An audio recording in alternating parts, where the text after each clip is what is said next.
সৃষ্টি করার পর সৃষ্টিকর্তা বললেন, তুই আজীবন কঠোর পরিশ্রম করবি, অন্যের বোঝা বয়ে বেড়াবি, তোর মাথায় কোনো বুদ্ধিও থাকবে না, তোকে আয়ু দিলাম 50 বছর।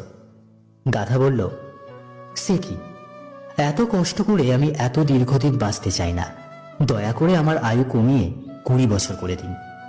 সৃষ্টিকর্তা, যা, তাই দিলাম।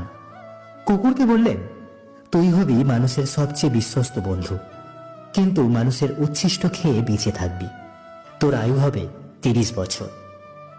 শুনে কুকুর বলল, দয়া করে ওটা কমিয়ে 15 করান, এতদিন আমি বাঁচতে চাই না।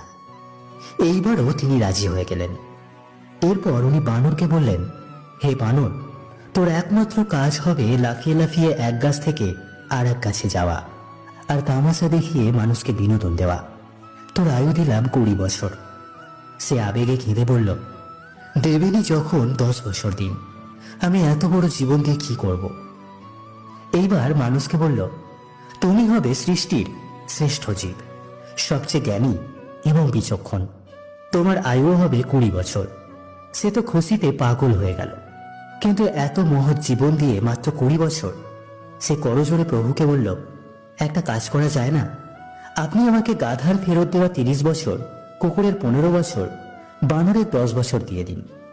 সৃষ্টিকর্তা বললেন, নিজের ভালো পাগলেও বোঝে, তুই বুঝলি না, যা, দিলাম।